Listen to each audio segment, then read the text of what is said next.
بسم الله الرحمن الرحيم الحمد لله رب العالمين والصلاة والسلام على سيد الأنبياء والمرسلين محمد وعلى آله وأصحابه أجمعين أما بعد الحج أشهر معلومات فمن فرض فيهن الحج فلا رفث ولا فسوق ولا جدال في الحج وقال تعالى وما أرسلناك إلا رحمة للعالمين وقال تعالى النبي أولى بالمؤمنين من أنفسهم وأزواجه أمهاتهم وقال تعالى لقد كان لكم في رسول الله أسوة حسنة لمن كان يرجو الله واليوم الآخر. ابھی ایک نعت آپ نے سنی آخر میں، یہ نعت ایک نابینا شاعر کی ہے، اقبال عظیم لکھنوی. پچھلے 40 سال سے تو میں سن رہا ہوں، یہ آزادی سے پہلے کی، اسی لیے 2 اشعار آپ کی سمجھ میں نہیں آئے ہوں گے.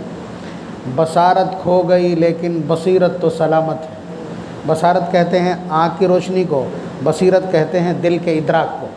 تو وہی وہ کہہ رہے ہیں. ایک اور شعر، کسی کے ہاتھ سہارا دے دیا ورنہ،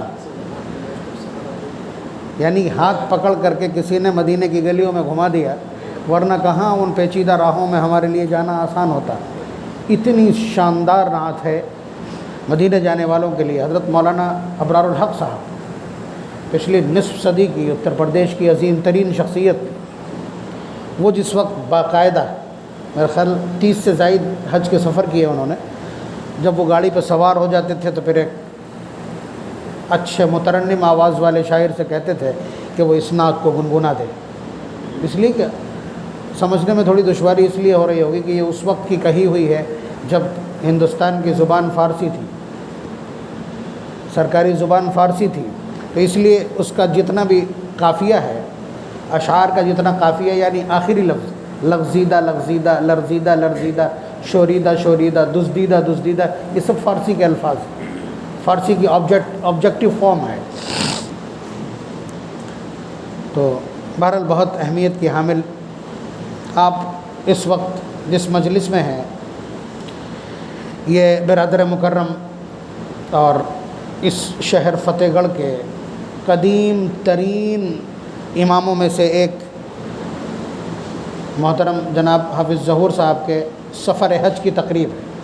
ہم ان کو رخصت کرنا چاہتے ہیں، ہم ان کو باقاعدہ اہتمام کے ساتھ یہاں سے اللہ تبارک و تعالیٰ کے دربار کے لیے رخصت کرنا چاہتے ہیں دعاؤں کے ساتھ، اور ہم اپنے چہرے ان کی نگاہوں میں بسا دینا چاہتے ہیں، ہم اپنے آپ کو ان کی یادداشت میں بسا دینا چاہتے ہیں.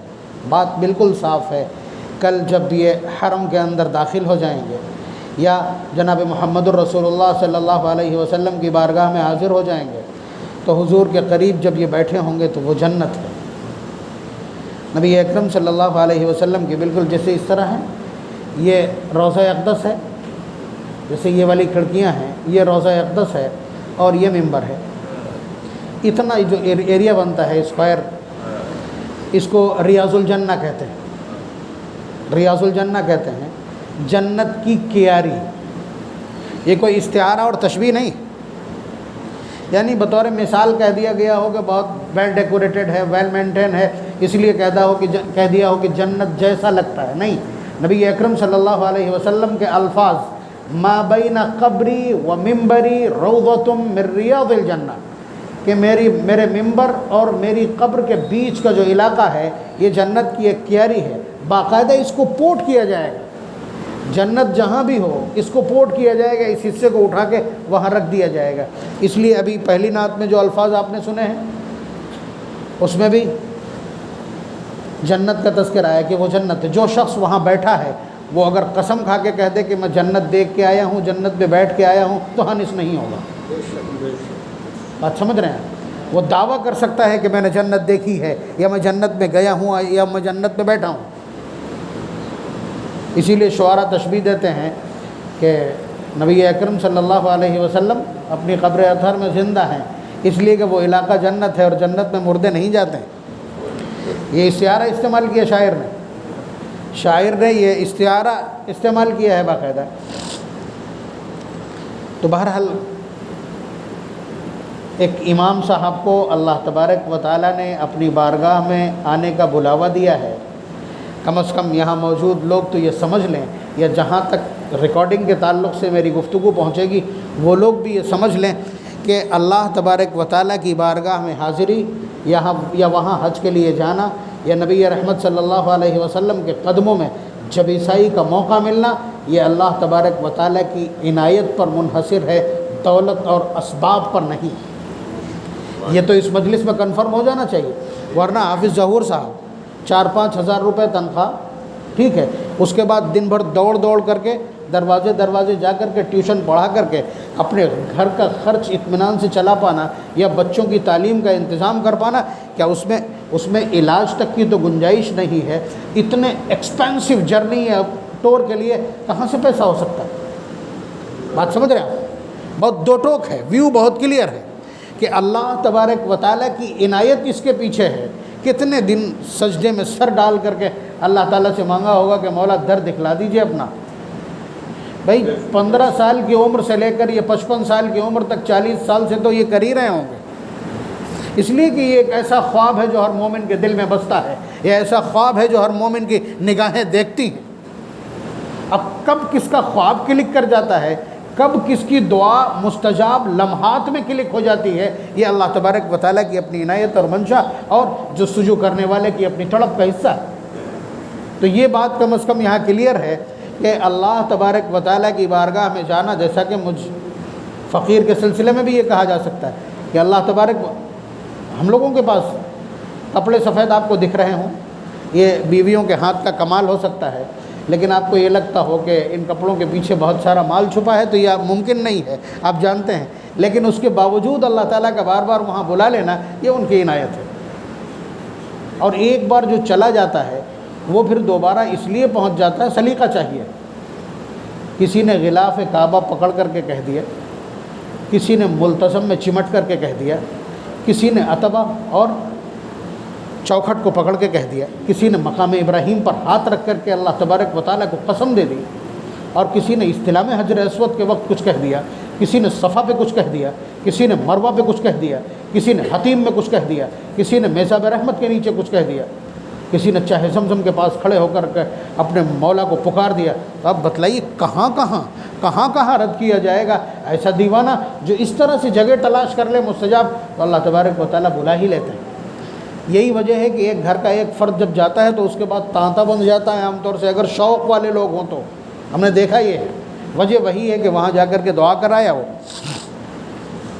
تو بہرحال یہ ایک ایسا سفر ہے کہ جس سفر کے لیے پچھلے 40 سال سے، کم از کم حافظ صاحب کے سلسلے میں یہ کہہ سکتا ہوں کہ پچھلے 40 سال سے یہ خواب سجایا ہوگا، اور 40 سال سے خود کعبۃ اللہ کی طرف منہ کر کے نہ صرف نماز پڑھ رہے ہیں بلکہ پڑھا بھی رہے ہیں۔ منہ میرا کعبہ شریف کی طرف دن میں 5 بار کہنا ہی پڑتا ہے، اور وہ کعبہ کل سامنے ہوگا، دل سے پوچھئے کیا بنے گا؟ درود پاک پڑھتے ہوئے زمانہ گزر گیا ہے، کون سی نماز ہے جس کے تشہد میں درود نہیں پڑھا جاتا؟ دوہرا درود پڑھا جاتا ہے۔ جس ذات پر درود پڑھا ہے، اور جس روضہ اقدس کو اور جس گنبد کی تصویروں کو دیکھ کر کے بار بار بلائیں لی ہیں، کل وہیں انہی کے قدموں میں ہوں گے۔ قرآن کریم جن کے اوصاف بیان کرتا ہے، قرآن کریم جن کی سیرت ہے، اور پچھلے 50 سال سے جس ذات اقدس کا نام تقریروں میں اور خطبات میں سنتے رہے ہیں، اور صلی اللہ علیہ وسلم کا زمزمہ زبانوں سے گونجتا رہا ہے، کل اسی کے قدموں میں جگہ مل جائے گی، کھڑے ہونے کی کیفیت کیا ہوگی؟ آپ اندازہ لگائیے۔ تو یہ ان کی سعادت کا معاملہ ہے کہ یہ وہاں پہنچ جائیں گے۔ نبی اکرم صلی اللہ علیہ وسلم خود منتظر ہیں، اور وہ انتظار بھی انتہائی والہانہ ہے اور انتہائی وارفتگی کا ہے۔ آپ الفاظ نہیں سمجھ سکیں گے، لیکن روایت کے الفاظ دیکھیے، خود حضور فرماتے ہیں من حج ولم یزرنی فقد جفانی، جو حج کرنے آیا اور پھر میری زیارت کرنے نہیں آیا، اس نے میرے ساتھ سنگ دلی کی۔ لفظ جفا کہاں استعمال ہوتا ہے؟ یعنی آپ کسی کے انتظار میں بیٹھے ہیں صبح سے، اور وہ آیا اور آ کر کے چلا گیا اور آپ سے ملا بھی نہیں، تو آپ کو کیسا لگے گا کہ اس کے دل میں میرے لیے کچھ بھی نہیں ہو۔ حافظ صاحب ہیں جو ان کے پیچھے 20 سال تک نماز پڑھتا رہا ہو، پھر پچھلے 5 سال سے کہیں باہر چلا گیا ہو، پھر وہ آیا ہو اور ملاقات کیے بغیر چلا گیا ہو، تو یہ ایک امام ہے، مقتدی آتے جاتے رہتے ہیں، اس کے باوجود ٹھیس لگے گی۔ اور وہ آقا جن کا نام لیے بغیر نہ تو زندگی چل سکتی ہے اور نہ ایمان قائم رہ سکتا ہے۔ آپ بتائیے، انہیں چھوڑ کر کے آ جائیں، پھر وہ خود کہیں فقط جفانی، اس امتی نے میرے ساتھ زیادتی کی ہے۔ بہت بڑا جملہ ہے، بڑا جملہ ہے۔ اس کے علاوہ جب ایڈوانٹیج کی بات آئے تو وہ کہیں کہ من زار قبری وجبت لہ شفاعتی، جس نے میری قبر کی زیارت کی اس کے لیے میری شفاعت واجب ہے۔ اور میدان محشر کی جو کنڈیشن ہے وہ میں کئی بار خدمت میں ذکر کر چکا ہوں، یہاں اس مضمون کو طویل کرنے کی ضرورت نہیں، کہ حضور کی سفارش کے بعد تو حساب و کتاب شروع ہوگا، تو ان کی شفاعت بڑا میٹر ہے میدان محشر کا، اور کہہ رہے ہوں کہ جو میری قبر کی زیارت کر جائے اس کے لیے شفاعت واجب ہے۔ اس سے بڑا ایڈوانٹیج کیا؟ اگر سب کچھ لگا کر کے بھی اس کو حاصل کیا جائے تو یہ سودا کم تھا۔ تو ہم لوگ جو اکٹھا ہیں، حافظ صاحب کے سارے رشتہ دار اور متوسلین موجود ہوں گے، اور فتح گڑھ کے اندر میں دیکھ رہا ہوں سارے موقر سر موجود ہیں، یہاں فتح گڑھ کے سارے لوگ آئے ہیں، کاہے کے لیے آئے ہیں؟ ایک جملہ کہنے، ایک جملہ کہنے کہ حافظ صاحب دعا میں یاد رکھیں، اس کے سوا کوئی کچھ نہیں کہے گا، آپ دیکھ لیجئے گا۔ اور یہ جملہ بار بار آدمی کہنا چاہے گا، ابھی کہے گا، پھر اس کے بعد جب چلنے لگے گا پھر کہے گا، پھر کہے گا۔ یہی ہے ایمان اور یہی ہے محبت، کہ ان مقدسات کے لیے کتنی جگہ ہے آپ کے دل میں۔ آپ یہ مان چکے ہیں، آپ یہ مانتے ہیں کہ کل سے یہ جس دھرتی پر قدم رکھیں گے وہ دعاؤں کی قبولیت کی دھرتی ہے، وہ کریم کا دربار ہے جو اپنے دربار کو کھولے بیٹھا ہے کہ مانگنے والا لے کے آؤ، مانگنے والا لے کے آؤ، سفارشی لے کر کے آؤ۔ اب بتاؤ، وَلِلَّهِ خَزَائِنُ السَّمَاوَاتِ وَالْأَرْضِ، آسمان و زمین کے خزانے کس کے لیے؟ اللہ کے لیے۔ اللہ تبارک و تعالیٰ نے اپنا نام بار بار کیا کہا؟ کبھی کریم کہا، اور کبھی وہاب کہا، اور کبھی لطیف کہا، اور کبھی جواد کہا، بہت سخی، بہت کرم کرنے والا، بغیر مانگے دینے والا۔ یہ سب نام کس کے ہیں؟ اللہ تبارک و تعالیٰ کے۔ اور جب ایک بندہ اسی در پہ پہنچ جائے تو ایک بڑا خوبصورت نظام ہے، یہ ایک خوبصورت نظام ہے کہ حافظ صاحب کے ارد گرد جمع ہیں، یا کسی بھی حاجی کے ارد گرد ہم سب جمع ہوتے ہیں۔ ہمارا منشور اور صرف مقصد یہ ہوتا ہے کہ بہت عظیم سفر ہے جس سفر پر یہ جا رہے ہیں، یہ ثابت کرنا، یہ ہمارے ایمان کو ثابت کرتا ہے کہ حضور کی بارگاہ اور اللہ تبارک و تعالیٰ کی بارگاہ، یہ کعبۃ اللہ بیت الحرام کتنی اہمیت رکھتا ہے، یہ ہمارا اجتماع بتلاتا ہے۔ ٹھیک ہے، اور حافظ صاحب وہاں جا رہے ہیں، ان سے دعاؤں کی درخواست کرنا یہ ہماری ذمہ داری ہے، یہ وہاں جا کر کے دعا کریں گے۔ اب حافظ صاحب کے لیے بھی یہ مسئلہ کہ اتنے بہت سارے لوگ پچھلے 15 دن سے ہر آدمی جو فون کرتا ہے، حافظ جی دعا میں یاد رکھنا، حافظ صاحب دعا میں یاد رکھنا، چچا دعا میں یاد رکھنا، ماموں دعا میں یاد رکھنا، چاروں طرف سے فون آ رہے ہوں گے۔ تو اللہ تبارک و تعالیٰ نے اس طرح کی وسعت بھی دی ہے۔ مثال کے طور پر روزانہ 1-2 طواف کتنا ہی کمزور آدمی ہو کرتا ہی ہے، اور کرنا ہی چاہیے، جتنے زیادہ سے زیادہ طواف کر لے، اس لیے کہ یہی وہاں کی خاص عبادت ہے۔ باقی ساری عبادتیں آپ وہاں سے باہر کر سکتے ہیں، طواف صرف وہیں کر سکتے ہیں، تو اس لیے وہاں نوافل کی اہمیت نہیں ہے۔ نبی اکرم صلی اللہ علیہ وسلم کا بھی معمول تھا کہ حرم میں جیسے ہی انٹری کرتے، ویسے تو یہ کہ آپ جب مسجد میں داخل ہوتے تو 2 رکعت کیا پڑھتے تھے؟ تحیۃ المسجد۔ یہاں تک کہ حضور سے مسجد نبوی میں جب کوئی ملاقات کرنے آتا اور وہ تحیۃ المسجد کی 2 رکعت پڑھے بغیر اگر حضور سے ملاقات کرتا تو حضور واپس کرتے تھے کہ پہلے تحیۃ المسجد پڑھو اور اس کے بعد آنا۔ لیکن یہ مسجد حرام کا پروٹوکول اس سے الگ ہے، اس سے سوا ہے کہ وہاں جب آپ پہنچیں گے تو وہاں طواف ہی تحیۃ المسجد ہے، تو اس لیے اس کی بڑی اہمیت ہے، وہ کہیں اور نہیں ہو سکتا، تو طواف کیا جاتا ہے۔ تو آپ اندازہ لگائیے کہ طواف میں، بہت معتدل طواف میں کم سے کم آدھا گھنٹہ لگتا ہے، اور آدھا گھنٹہ لگتا ہے، اور کعبۃ اللہ کا ہر گوشہ، ہر کونا مستجاب ہے۔ آپ جیسے ہی رکن یمانی سے چلے تو سے حجر اسود سے چلے، ملتزم کا سامنا ہے، اس سے ذرا سا ہلے آپ تو آپ دروازے کے سامنے ہیں، اس سے ذرا سا ہلے آپ تو مقام ابراہیم کے قریب ہیں، اس سے ذرا سا آگے بڑھیں گے تو آپ حتیم کے سامنے، میزاب رحمت کے سامنے، اس سے ذرا سا آگے بڑھیں گے تو آپ رکن یمانی پر پہنچ جائیں گے۔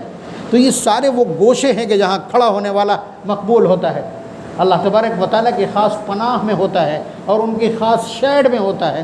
تو پھر اب یاد آ جائے گا کہ عبدالرب نے یہ کہا تھا، گڈو بھائی نے یہ کہا تھا، نصر خالد بھائی نے یہ کہا تھا، اسرار بھائی نے یہ کہا تھا، یا اسلام نبی بھائی نے یہ کہا تھا، یاد آتا ہی رہے گا۔ اتنا ٹائم ہے آپ کے پاس اور اتنی گنجائش ہے اور اتنے مقامات آپ کے پاس ہیں کہ آپ ان سب کو دعاؤں میں یاد کر سکتے ہیں۔ ایسے ختم قرآن کے موقع پر 15 منٹ کی دعا ہے، یاد آ گئے تو ٹھیک، نہیں یاد آئے تو کوئی مسئلہ نہیں، لیکن وہاں جب بھی بیٹھے ہیں تو مستجاب مقام پہ بیٹھے ہیں۔ تو یہ اللہ تبارک و تعالیٰ کا ایک نظام ہے کہ دعا کی درخواست کرنے والوں کا بھی ایک لمبا تانتا ہے، اور آپ کے پاس بھی مقبولیت کے مقامات پر بیٹھنے اور اس کی نشست کا ایک لمبا موقع ملے گا۔ ریاض الجنہ میں موجود ہیں، یاد کر لیجیے جسے یاد کر پائیں۔ نبی اکرم صلی اللہ علیہ وسلم کے جلو میں وہ دھرتی ایسی ہے کہ جس کا ذرہ ذرہ چومے جانے کے لائق ہے۔ جہاں نبی نے قدم رکھے ہوں وہ پورا علاقہ ہے، جہاں حضور نے 10 سال گزارے ہوں کہیں نہ کہیں قدم پڑے ہی ہوں گے، آپ اندازہ لگائیے۔ اسی لیے حضرت مولانا قاسم نانوتوی رحمۃ اللہ علیہ مدینہ منورہ کی ان حدود سے پہلے ہی چپل نکال کر کے جھولے میں رکھ لیتے تھے، صرف اس ادب میں کہ کیا پتہ کہاں پہ حضور کے قدم پڑے ہوں، وہاں میری چپلیں پڑیں گی تو یہ قاسم کے لیے ٹھیک نہیں ہے، یا اس کی قسمت کے لیے ٹھیک نہیں ہے، یہ ان کا اپنا معمول ہے۔ محبت کرنے والوں کی اپنی اپنی ادائیں ہوتی، اور نبی اکرم صلی اللہ علیہ وسلم باقاعدہ امتیوں کے احوال سے واقف کرا دیے جاتے ہیں، ان کا ڈاٹا گویا پیش کر دیا جاتا ہے۔ لگتا ایسے ہی ہے جس طرح کے واقعات سامنے آئے ہیں کہ ڈاٹا پیش ہو جاتا ہے کہ کون آ رہا ہے ملاقات کے لیے۔ اسی لیے آپ شعر میں دیکھیے کیا تھا، چلا ہوں ایک مجرم کی طرح میں جانب طیبہ۔ ہمارے اکابر رحمہم اللہ جتنے بھی بزرگوں کا آپ طریقہ دیکھیں گے روضہ اقدس پہ حاضری کا، کسی کی اتنی ہمت کبھی نہیں ہوئی ہے کہ وہ آنکھ اٹھا کر کے مواجہے کا سامنا کر لے، وہ جو سوراخ ہیں ان کا سامنا کر لے، یہ کسی بھی بزرگ کی ہمت نہیں ہے۔ وہ ہمیشہ سر جھکا کر کے ایک مجرم کی طرح حاضر ہوتے ہیں کہ آپ نے جو دین چھوڑا تھا نہ اس پر ہم عمل کر سکے نہ اس کو ہم نافذ کر سکے، کیا یہ شرمندگی کافی نہیں ہے؟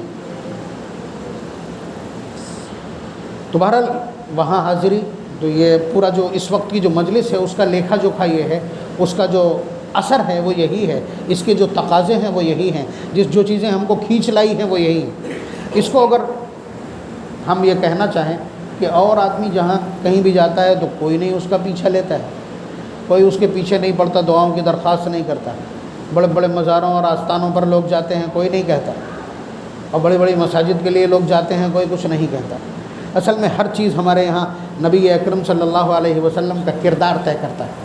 ابھی میں نے آیت پڑھی پارہ نمبر 22 کی، لَقَدْ كَانَ لَكُمْ فِي رَسُولِ اللَّهِ أُسْوَةٌ حَسَنَةٌ۔ ہمارے عمل کو آتھنٹسٹی یا ہمارے عمل کو استناد یا ہمارے عمل کو پختگی نبی کا کردار کرتا ہے۔ نبی نے جیسا کیا ہو وہی ہمارا عمل ہے، باقی سب اٹھا کر کے ردی کے ٹوکرے میں ڈال دیا جائے۔ تو نبی اکرم صلی اللہ علیہ وسلم کا حج اور عمرے کے لیے جانے والوں کے ساتھ رویہ کیا ہے، یہ اصل بات ہے اس مجلس کے لیے جو روح کی حیثیت رکھتی۔ حضرت عمر رضی اللہ تعالیٰ عنہ، میں ہر مجلس میں یہ ذکر کرتا ہوں، مزہ تبھی اس کا درست ہو پاتا ہے، یہ مجلس تبھی مستند ہو پائے گی کہ حضرت عمر رضی اللہ تعالیٰ عنہ، ذرا ان کے وکیپیڈیا کے اوپر ایک پوری نگاہ ڈالیے کہ حضور کی بعثت تک، یعنی تقریباً 30 سال کی عمر تک وہ حالت کفر میں ہیں، اور ان کی آخری جو ایفٹ ہے، ان کا جو آخری منصوبہ ہے وہ کیا تھا کہ اپنے گھر سے نکلے تھے کہ آج کس سے ہی پاک کر دیتا ہوں۔ مکے میں یہ چک چک جو روزانہ ہوتی ہے کہ ایک نیا دین آ گیا ہے اور 360 کے بجائے ایک معبود کی بات ہونے لگی ہے، میں آج کس سے پاک کیے دیتا ہوں، یعنی معاذ اللہ ثم معاذ اللہ نبی کی گردن ہی مار دیتا ہوں۔ ننگی گردن تلوار میں لے کر کے چلے تھے، راستے میں جو کچھ ہوا وہ آپ حضرات کو معلوم ہے کہ بہن بہنوئی کی خبر ملی کہ وہ تو انہی جیسے ہو گئے، وہاں پہنچے وہاں مار پیٹ کی۔ اس کے بعد بہن سے کہنے لگے اچھا وہ دکھاؤ تو کیا ہے اتنا ادھم کیوں مچا، کون سی ایسی جادو کی چھڑی ہے اور کون سا وہ جادوئی کلام ہے یا وہ کون سی ایسی تھیوری ہے کہ جس نے مکے میں ادھم مچا کے رکھا ہوا ہے۔ تو ان کی بہن نے کہا ادھر جاؤ، پہلے وضو کرو، نہاؤ دھو، اس کے بعد یہ کلام پاک ہے، صرف پاک لوگوں کے، لا یمسہ الا المطہرون، صرف پاک لوگ ہی چھو سکتے ہیں۔ اس کے بعد جب آئے ہیں تو ان کی بہن نے تلاوت شروع کی، طٰہٰ ما انزلنا علیک القرآن لتشقی الا تذکرۃ لمن یخشی تنزیلا ممن خلق الارض والسماوات العلی الرحمن علی العرش استوی۔ آیات بہت اہم ہیں اس شخص کے لیے جس کے پاس ایمان موجود نہ ہو، اور پھر یہ اللہ تبارک و تعالیٰ کے تعارفی کلمات اترے۔ تو میں تو کم سمجھتا ہوں، میں 1400 سال گزرنے کے بعد اور پچھلے خود اپنے آپ 37 سالوں سے اس کی تلاوت کر رہا ہوں، اس کے باوجود کیفیت یہ ہے، عمر جو پہلی بار سن رہے ہوں گے، حالت کفر میں سن رہے ہوں گے، ان پر ان آیات نے کیا اثر ڈالا ہوگا، وہ پہاڑ جیسا شخص ایک دم دھراشائی ہو گیا، تو کہنے لگے مجھے لے چلو، کہاں ہیں حضرت محمد صلی اللہ علیہ وسلم، کہاں ہیں؟ تو بہرحال یہ حضور کی خدمت میں پہنچے ہیں، ایمان قبول کیا ہے، پھر حضور کی بارگاہ میں رہے ہیں، خود اتنے اجڑ تھے اس سے پہلے، اجڑی تو آپ کو پتہ ہی چل رہی ہے کہ کاہے کے لیے نکلیں۔ ایک روز خود اس وادی میں چلے گئے، پیچھے ہزاروں کا لشکر ہے، خود امیر ہیں، تو اس وادی میں اتر گئے جہاں اونٹ چراتے تھے، اور ایسے پکڑ کے اپنے گریبان کو کہنے لگے عمر تجھے وہ دن بھی یاد ہے کہ نہیں کہ جب تو اس وادی میں اونٹ چراتا تھا اور تجھے اونٹ چرانے تک کی تمیز نہیں تھی، روزانہ شام کو اپنے باپ سے ڈانٹ کھایا کرتا تھا، اور آج اللہ تبارک و تعالیٰ نے امت محمد صلی اللہ علیہ وسلم کا تجھے امیر بنایا ہے، اترانا مت۔ تو بہرحال کہاں سے کہاں ایک نبی کی نظر نے، کیمیا نظر نے کہاں سے کہاں پہنچا دیا عمر ابن خطاب کو فاروق اعظم کی منزل تک، رضی اللہ عنہم ورضوا عنہ تک، خلیفۃ المؤمنین، امیر المؤمنین اور خلیفۃ الرسول تک پہنچا دیا۔ تو نبی اکرم صلی اللہ علیہ وسلم نے ان کو کنورٹ کیا ہے اور ان کو تبدیل کیا ہے، لیکن ایک روز آ کر کے کہتے ہیں کہ اللہ کے رسول عمرے کے سفر پہ جانا چاہتا ہوں، اجازت عنایت فرما دیجئے اور دعا فرما دیجئے۔ تو حضور نے اجازت دیتے ہوئے ایک جملہ ارشاد فرمایا، وہ یہ بتلاتا ہے کہ یہ بھیڑ کیوں آئی ہے۔ نبی اکرم صلی اللہ علیہ وسلم کا یہ جملہ بتلاتا ہے کہ یہ بھیڑ کیوں اکٹھا ہوئی ہے۔ حضور نے حضرت عمر رضی اللہ تعالیٰ عنہ سے، جو شاگرد ہیں، جنہیں سجایا سنوارا سدھارا ہے حضور نے، ان سے کہتے ہیں یا اخیہ لا تنسنا فی دعائک، اے میرے چھوٹے بھائی اپنی دعاؤں میں ہمیں بھول نہ جانا۔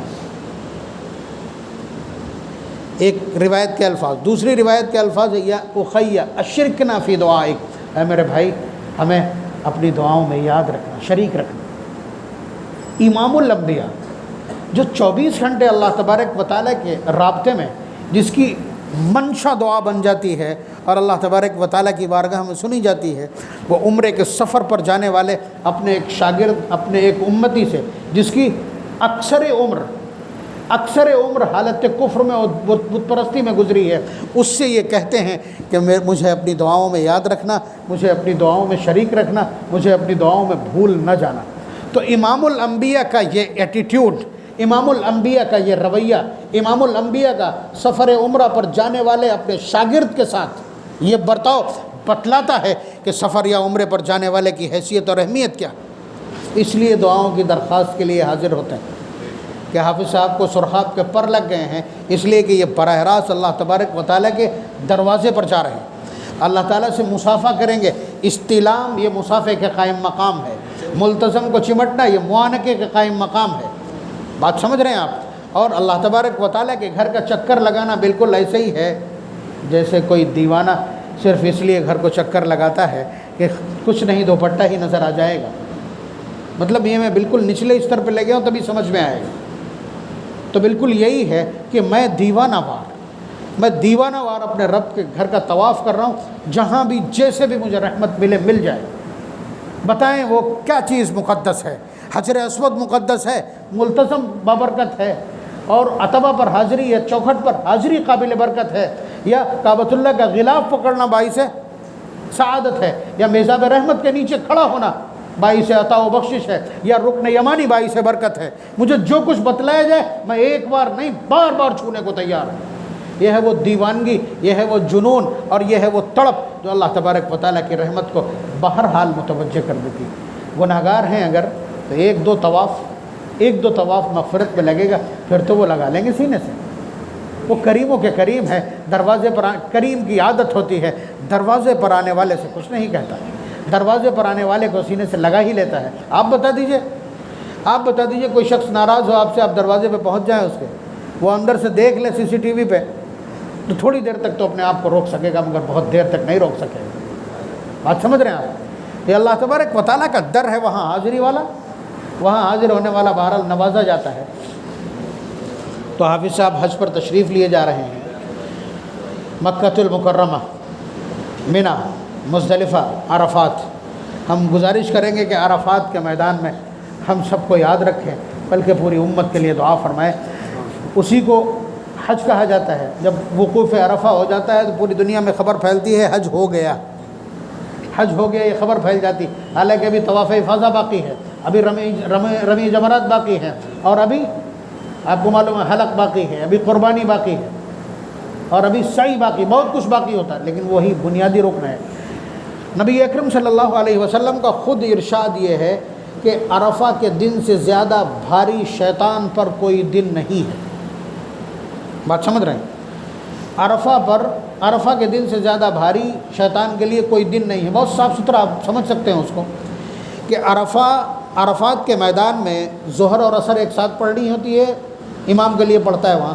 ہم لوگ حنفی ہیں، اس لیے ہم لوگ ظہر میں اور عصر میں پڑھتے ہیں، لیکن وہ جو 4 گھنٹے ہیں ظہر سے لے کر کے مغرب تک، یہ ہم کو دھوپ میں کھڑے ہو کر کے دعا کرنا ہوتی ہے، یا جتنی بھی سکت ہو ہمارے پاس۔ تو آپ بتلائیے 50 لاکھ کا مجمع اللہ تبارک و تعالیٰ کو مختلف بھاشا میں، مختلف زبانوں میں، مختلف ناموں سے، مختلف جذبات سے، مختلف سسکیوں سے، مختلف آہوں سے پکارے گا۔ وہ بہت کریم ہے، وہ بہت کریم ہے۔ اتنے بڑے مجمع کو بھلا وہ خائب و خاطر بھیج دیں گے؟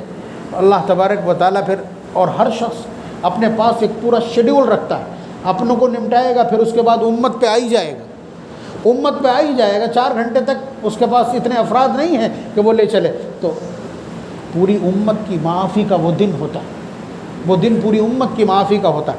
اب آپ بتلائیے، شیطان نے 55 سال، 60 سال، 70 سال تک جس آدمی سے گناہوں کے انبار لگوائے تھے، جس سے معاصی کروائے تھے اور جس سے گناہ کروائے تھے، وہ 1 گھنٹے کی کوشش میں اس کی پوری زندگی کا کرا دھرا اور اس کے سارے خرمن کو آگ لگا دی اس توبہ نے۔ اس لیے شیطان کے لیے بہت مشکل ہوتا۔ میں ایک واقعہ ذکر کر رہا ہوں کتاب الحج کا، باب المناسک مشکات کا، کہ نبی اکرم صلی اللہ علیہ وسلم مزدلفہ میں دعا کے بعد بہت زور سے ہنسنے لگے، بہت زور سے ہنسنے لگے۔ ایک روایت کہتی ہے تبسمہ، اور ایک روایت کہتی ہے ضاحکہ، کہ حضور ہنسے۔ تو حضرت صدیق اکبر رضی اللہ تعالیٰ جو جانثار وہاں موجود ہیں کہنے لگے کہ اللہ کے رسول، یہ موقع ہنسی کا نہیں ہے، ما اضحکک، آپ کو کس چیز نے ہنسا دیا؟ تو نبی اکرم صلی اللہ علیہ وسلم نے جو جواب دیا ہے، حضور نے فرمایا کہ کل میں نے پورے وقت عرفات کے میدان میں دعا کی۔ بات کہاں کی میں نے بتائی؟ مزدلفہ کی، کہ میں نے عرفات میں دعا کی اللہ تبارک و تعالیٰ سے کہ میری امت کے ہر فرد کو بخش دیجیے۔ تو اللہ تبارک و تعالیٰ نے فرمایا کہ ٹھیک ہے، بخش دیں گے تمہاری امت کے تمام افراد کو، مشرک کو نہیں بخشیں گے اور ظالم کو نہیں بخشیں گے۔ تو مشرک کے سلسلے میں تو اللہ کے رسول صلی اللہ علیہ وسلم کو معلوم ہے کہ یہ اللہ تعالیٰ کی غیرت کا معاملہ ہے، اس لیے وہاں ٹانگ ہی نہیں اڑاتے، کبھی سفارش نہیں کی۔ لیکن یہاں پہ حضور نے کہ مظلوم کی میں سنوں گا، اس کی فریاد سنوں گا، میں ظالم کو سزا دوں گا یا وہ خود معاف کر دے، اس پر حضور نے اپنی درخواست دوبارہ ڈال دی، یعنی درخواست اپلیکیشن ریپیٹ کر دی مزدلفہ میں، اس لیے کہ مزدلفہ کی رات شب قدر سے افضل، اب صاحب یاد رکھیں، مزدلفہ کی رات شب قدر سے افضل ہے۔ ابھی میں نے جو آیات پڑھی تھی، فَإِذَا أَفَضْتُم مِّنْ عَرَفَاتٍ فَاذْكُرُوا اللَّهَ عِندَ الْمَشْعَرِ الْحَرَامِ، مشعر حرام مزدلفہ کی مسجد کو کہتے ہیں۔ اور قرآن کریم میں آپ بتائیے، قرآن کریم جس پورے سسٹم کو بیان کر رہا ہو کتنا اہم ہوگا، آپ اندازہ لگائیے، میں وہاں کی بات کر رہا ہوں مزدلفہ کی۔ تو حضور نے مطلب ظالم کی معافی کے لیے حضور نے اللہ تبارک و تعالیٰ کی بارگاہ میں ری پوسٹ کر دی اپنی درخواست کہ اللہ آپ اگر مظلوم کو راضی کر دیں ظالم کی طرف سے، اگر مظلوم کو جنت کا وعدہ کر کے، مطلب پورا سسٹم سمجھیے کہ حضور کہنا کیا چاہتے ہیں۔ ایسے ہی نہیں کہ ہم نے ظلم کیا اور معاف ہو جائے، نہیں، ایسا بھی ہوتا نا کہ ظلم ہو گیا اور مظلوم انتقال کر گیا، مظلوم انتقال کر گیا، اور یہ حقوق العباد میں سے ہے، جب تک وہ معاف نہ کرے معافی نہیں ہے۔ اب یہ یہاں شخص پریشان ہو رہا ہے، اس کے لیے دعا استغفار کر رہا ہے، مغفرت کی دعا کر رہا ہے، ایصال ثواب بھی کر رہا ہے، اس کی قبر پہ بھی جا رہا ہے، سب کچھ کر رہا ہے، لیکن معاملہ وہی ہلک جائے گا۔ یہ صحابہ کے سلسلے میں، صحابہ کبھی بھی اپنے گناہ پہ قائم نہیں رہتے. ان سے اگر پیچھے کچھ ہو گیا ہو، خدا نہ خواستہ، یا کوئی اس طرح کی چیز ہو گئی ہو، تو نبی اکرم صلی اللہ علیہ وسلم ساری گنجائشیں تلاش کر رہے ہیں. مزدلفہ ہے نا، یہ مزدلفہ ہے، امت کے ایک ایک فرد کو کھینچ کر کے بخشوا لینا چاہتے ہیں. تو کہنے لگے کہ اے اللہ اگر آپ مظلوم کو اپنی طرف سے کچھ دے کے راضی کر دیں تب تو وہ راضی ہو جائے گا.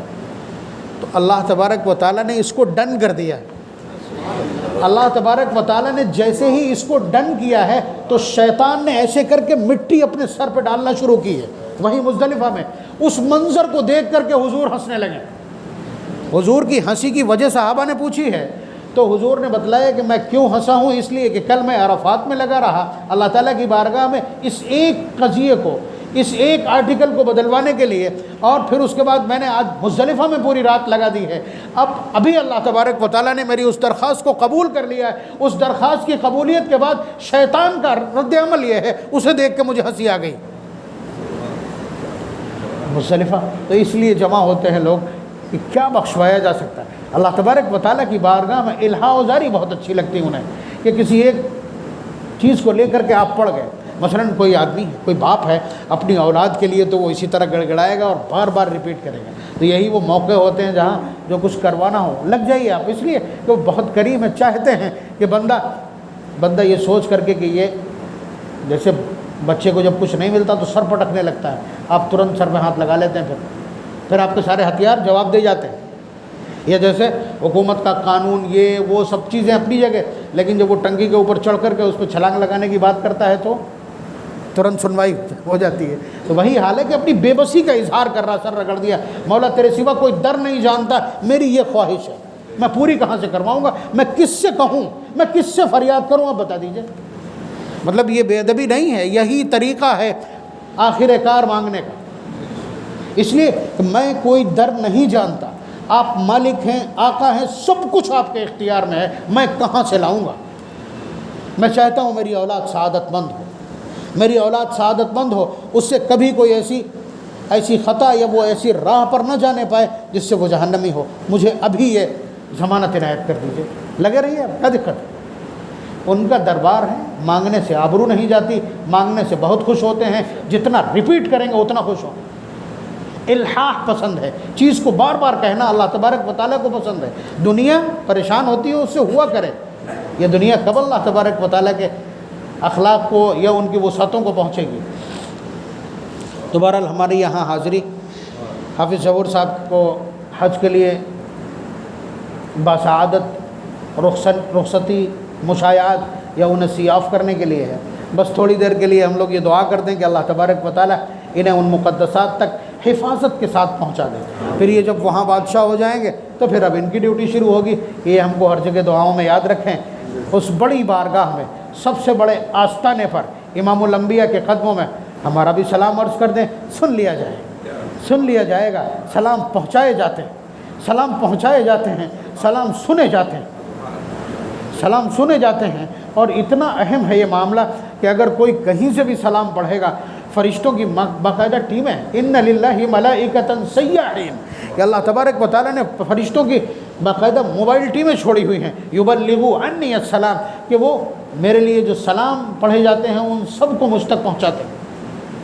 یہ اللہ تعالیٰ کا نظام ہے. جب ایک بندہ، اور خاص طور سے ہمارا اپنا امام، جب اللہ تبارک و تعالیٰ کی بارگاہ میں ہماری جانب سے سلام عرض کرے گا تو اس کا رنگ بھی الگ ہو.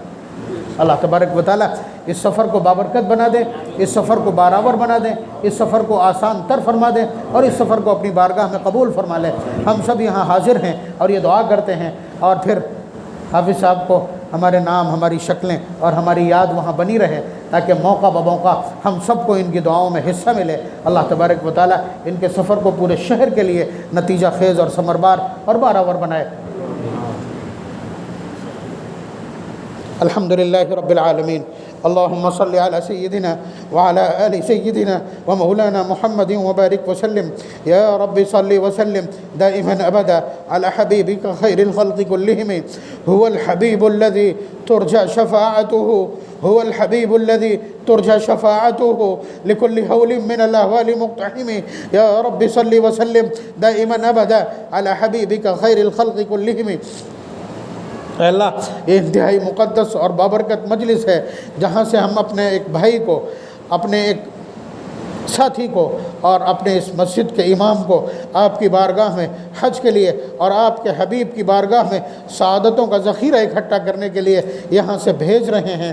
مولا ان کے سفر کو آسان فرما دیجئے، تمام صعوبتوں کو آسان فرما دیجئے، ان کو ہمت اور حوصلہ مرحمت فرمائیے۔ اے اللہ مقدس بارگاہوں کے لیے آداب اور طبیعت اور کیفیت مرحمت فرمائیے۔ اے اللہ بڑی بارگاہیں ہیں، وہاں کی حاضری اور وہاں کی حاضری کے آداب ہم جیسے کمزوروں کے لیے بہت مشکل ہیں۔ اے اللہ کوتاہیوں کو معاف فرما کر وہاں کے آداب کی بجا آوری کی توفیق غیب سے مرحمت فرما دیجئے۔ اے اللہ اپنے حبیب کی بارگاہ میں بسعادت حاضری کی توفیق مرحمت فرما دیجئے۔ اے اللہ مدینہ منورہ کے جو برکات ہیں، جو نتائج ہیں، وہاں کی فضاؤں میں شفا کا جو طاقت ہے، اے اللہ وہ سب ان کو عنایت فرما دیجئے اور ان کے توسط سے اس میں ہمارے لیے بھی حصہ مرحمت فرمائیے۔ اس لیے ہم ان کو نیک نیتی سے یہاں سے رخصت کر رہے ہیں۔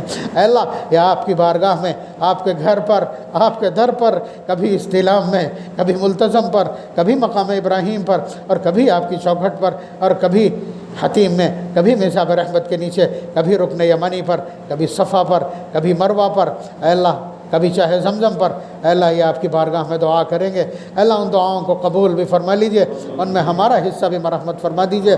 ایام حج میں منی میں بھی وقت گزرے گا، مزدلفہ میں رات گزرے گی، عرفات کے میدان میں اے اللہ تیری بارگاہ میں گڑ گڑانے والوں کے ساتھ ان کا اجتماع ہوگا۔ اے اللہ وہاں ہمارے لیے ان دعاؤں میں حصہ مرحمت فرمائیے، ہماری یاد ان کے ذہنوں میں رکھیے، کہ دعاؤں کو قبول فرمائیے، ان تمام مراحل کو آسان اور بہت آسان فرما دیجئے۔ اے اللہ تمام مناسک کو غیب کے تعاون سے پورا فرما دیجئے۔ اے اللہ تمام مناسک کو قدم بقدم عبدیت کے احساس کے ساتھ، اے اللہ عبدیت کے وثوق کے ساتھ، اے اللہ اب آپ کی رحمت اور آپ کے کرم کے ساتھ انجام دہی کی توفیق مرحمت فرما دیجئے۔ اے اللہ جس طرح آپ مناسک حج کی ادائیگی چاہتے ہیں، اے اللہ اسی طرح کی ادائیگی کی توفیق مرحمت فرما دیجئے۔ حج کے لیے جس طرح کی کیفیت اور جس طرح کی دیوانگی اور جس طرح کا جنون عشق آپ چاہتے ہیں، اے اللہ وہ ہمارے حافظ صاحب کو مرحمت فرما دیجئے۔ اے اللہ آپ کا در ہے، وہاں آپ نے بلایا ہے، تو اے اللہ وہاں حاضری کے آداب بھی ہمارے اوسان پر طاری فرما دیجئے۔ اے اللہ اس سفر کو قبول فرما لیجئے، تمام جمع ہونے والوں کو قبول فرما لیجئے، ہم سب کو اپنے گھر کے دیدار کی توفیق مرحمت فرمائیے۔ جو جا چکے ہیں ان کے لیے دوبارہ جانا آسان فرمائیے، جو نہیں جا چکے ہیں اے اللہ ان کے لیے جلد از جلد اسباب اور جلد از جلد دعوت نامہ بھیج دیجئے۔ آپ کا گھر ہے، آپ کا در ہے، آپ کے گھر کا فکشر اور تقریب ہے، آپ جسے بلائیں گے وہی تو جا سکے گا۔ اے اللہ یہ طے ہے، جسے آپ بلاتے ہیں وہی پہنچتا ہے، اسباب کوئی چیز نہیں، ورنہ ہم جیسے بھکاری، ہم جیسے فقیر کہ جنہیں اپنے گھر کے خرچ چلانا مشکل ہیں، انہیں اتنی بڑی رقم پر خرچ کر کے آپ کی بارگاہ میں جانا آسان نہ ہوتا، لیکن یہ اللہ آپ کی عطا ہے، آپ کی عنایت ہے، آپ کا بلاوا ہے، آپ جسے گھسنے دیں گے وہی پہنچے گا۔ اے اللہ ہم سب کو قبول فرما لیجئے، ہم سب کو وہ پاکیزہ جذبات پر رحمت فرما دیجئے جن جذبات کے ساتھ وہاں بلایا جاتا ہو۔ اے اللہ ہم کو قبول فرما لیجئے، اس سفر کو قبول فرما لیجئے، ہماری کوششوں کو قبول فرما لیجئے۔ ربنا تقبل منا انك انت السميع العليم وتب علينا انك انت التواب الرحيم وصلى الله تعالى على خير خلقه محمد وآله وأصحابه أجمعين برحمتك يا أرحم الراحمين۔